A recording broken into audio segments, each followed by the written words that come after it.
I stood in my bedroom in Beretta and dropped my personal copy of the Quran, the one my grandfather had inscribed with my name on the day of my birth, into the wastebasket beside my desk, because after 8 months of secretly reading a Bible, I could no longer pretend that both books held equal truth. My younger brother saw me do it from the doorway. Within 6 hours, my father had convened the family council, and by morning, I was chained to a chair in the basement of our compound, facing a sentence of death. But the night before the execution was carried out, something entered that basement room that left every man in it on the floor, and the chains on my wrists unlocked without a human hand touching them. Have you ever been so certain about two things at the same time that one of them had to die for you to live? My name is Faisal ibn Abdulaziz al-Suleiman. I am 28 years old, and on the 15th of September, 2021, in our family compound in the Al Ras district of Beretta, Qasim province, Saudi Arabia, I threw away the Quran that had been given to me at birth and chose the Bible that had been given to me in secret 8 months earlier by a man I was supposed to hate. I had no idea that the decision that placed a death sentence on my head was the same decision that would bring the living God into a locked room to break the chains from my wrists with his own hands. I need you to understand the Qasim, because without that context, you will not grasp the gravity of what I did or the impossibility of what happened after. Qasim is the religious heartland of Saudi Arabia. If the kingdom has a spine, Qasim is the vertebra closest to the skull. My father, Prince Abdulaziz bin Hamad al-Suleiman, sat on the regional council for religious affairs and served as a benefactor to 11 mosques across the province. He was not a politician. He was a keeper of the faith, a man whose entire identity was built on the proposition that Islam was perfect, complete, and non-negotiable. Our compound sat in the Al Ras district, a walled estate of limestone and iron, with a private mosque in the south wing. The adhan from the neighborhood mosque echoed across our courtyard 5 times a day, but my father's mosque sounded its own call seconds before, as though he refused to follow even in prayer. My mother, Mashael bint Turki, wore full niqab and had memorized the Quran by the age of 20. She ran women's study circles every Monday and was considered the most knowledgeable female teacher of Quran in the district.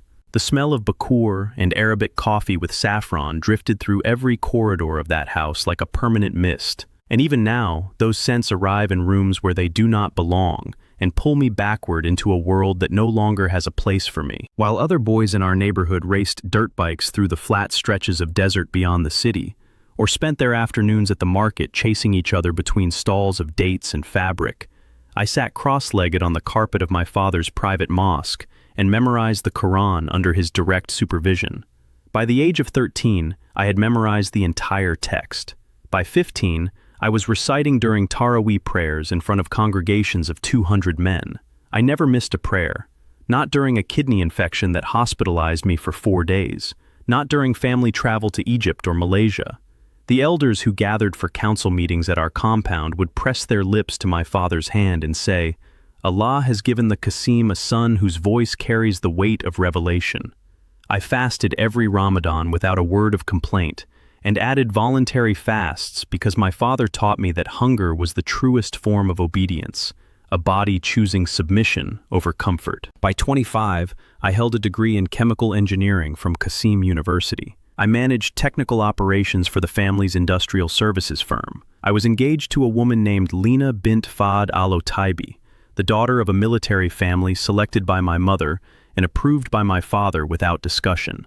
I had everything a man in the Qasim was raised to want: career, standing, a bride, and a God whose book I had memorized cover to cover before my voice had finished breaking. Ask yourself this question: have you ever carried something your entire life without once opening it to see if what was inside still matched what you were told was there? The fracture began through a friendship I was never supposed to have. During my final year at university, a Sudanese exchange student named Ibrahim sat beside me in an advanced chemistry seminar. Ibrahim was Muslim, or so I assumed. He prayed, he fasted, he quoted the Quran, but he also asked questions I had never heard a Muslim ask. He asked me once, over tea in the campus cafeteria, whether I had ever read the Injil, the Gospel, not the version my father described, but the actual text. I told him the Bible was corrupted. He smiled and said, "Have you read it yourself? Or is that something someone told you?" That question lodged in my brain like a splinter. 2 weeks later, Ibrahim gave me a small Arabic New Testament wrapped in a brown paper bag. He said, "Read it, then tell me if it reads like a lie." I took it home. I hid it inside a textbook on polymer chemistry. That night, I opened the Gospel of John. I had no idea that the first sentence of that book would begin dismantling 28 years of certainty, one word at a time. I read for 8 months. Every night after the household slept, I sat at my desk with the door locked and the Bible hidden inside a technical manual, and I read Matthew, Mark, Luke, John, Acts, Romans. The Jesus who emerged from those pages was nothing like the dead prophet my father had described. This Jesus commanded storms. This Jesus touched lepers. This Jesus forgave a woman caught in adultery when the crowd demanded stones. He wept. He bled. He made claims no ordinary man would dare make, and then backed them up with acts no ordinary man could perform. And the more I read, the more the Quran on my shelf began to feel different. Not wrong exactly. Incomplete. Like a photograph of a person compared to the person standing in front of you breathing. I also found, through encrypted online channels, an underground fellowship of believers who met in the back room of a print shop in the industrial district south of Beretta. They called it St. Timothy's Fellowship. I had no idea that the words already reshaping my mind were about to lead me through a door that would cost me everything and give me something I could never have earned. I went to the fellowship once, just once, on a Thursday evening in late August. I did not go to worship, I went to confront. I told myself I needed to see who these people were, to understand the machinery of deception that had produced the book I could not stop reading. I arrived at 8:30. The evening air smelled of motor oil and heated sand. The building was a concrete block with no signage, tucked between a tire yard and a welding shop. I descended a staircase to a basement room of perhaps 30 square meters. Candles filled every surface with a trembling golden glow. The smell of incense and melted wax and old stone hung in the air. A simple wooden cross was mounted on the far wall. A folding table draped in a white cloth held a Bible, a cup, and a loaf of bread. There were about 20 people, Ethiopian women, Filipino men, a few South Asian families, and one elderly Saudi man sitting in the front row with his eyes closed and his palms turned upward. A pastor named Brother Solomon, a soft-spoken Eritrean with silver temples, was reading from the book of Isaiah. An elderly Filipino woman near the door looked up at me and smiled. She said, "Welcome, brother. There is a chair for you." The atmosphere was unexpectedly beautiful.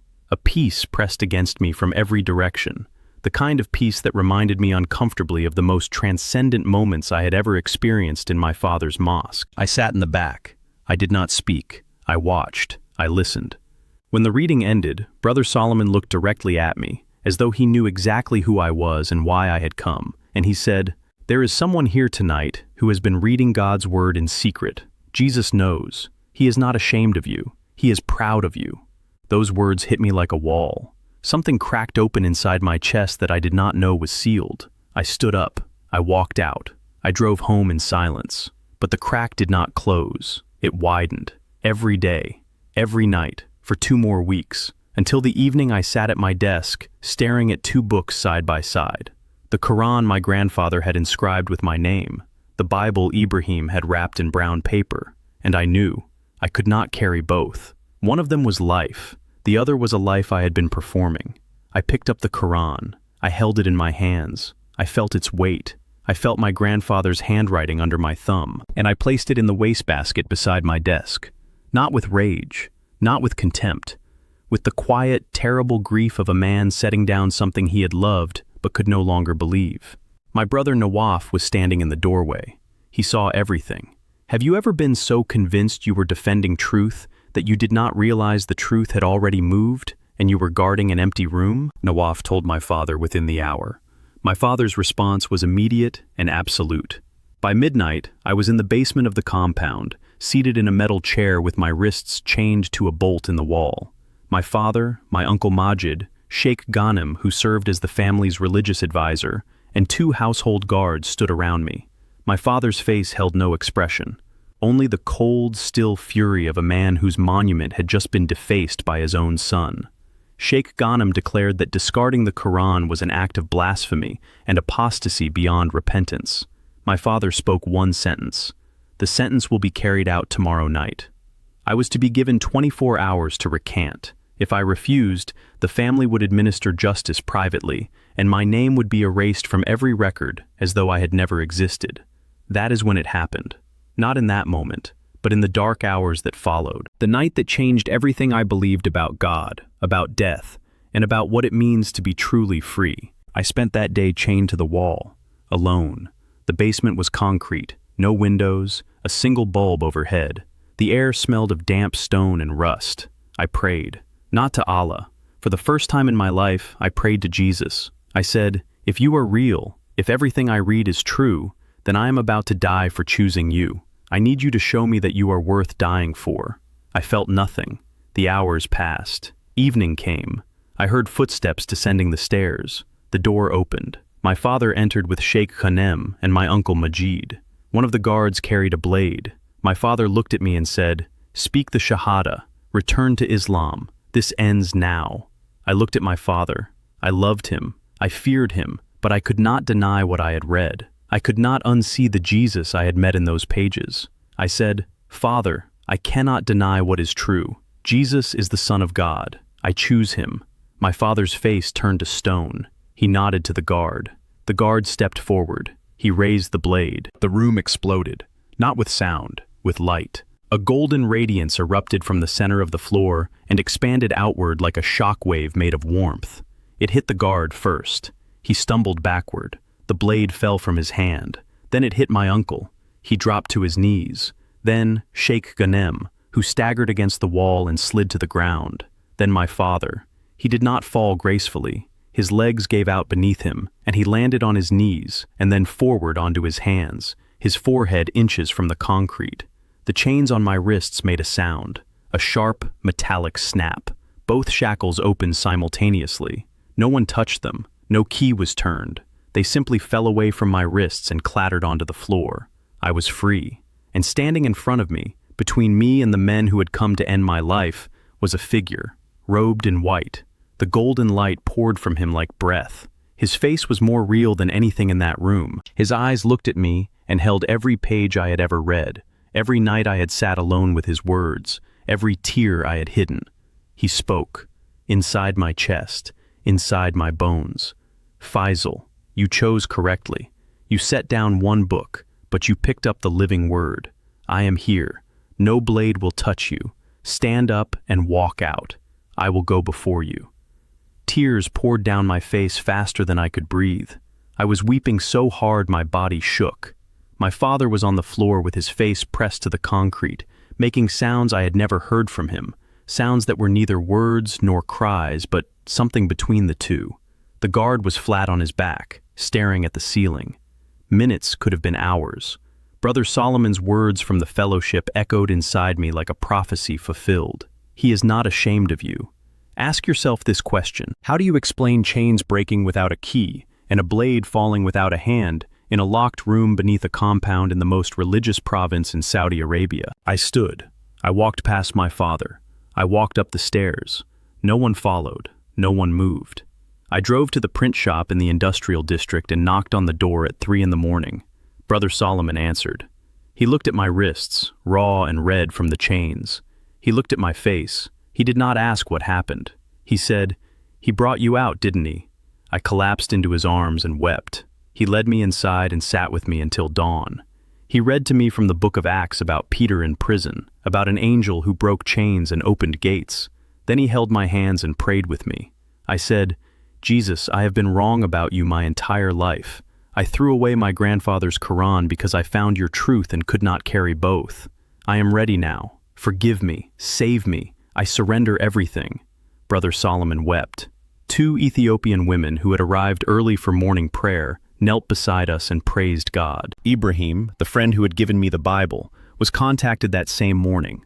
He arrived by afternoon and prayed with me on the floor of that print shop. I was baptized 4 weeks later in Jordan.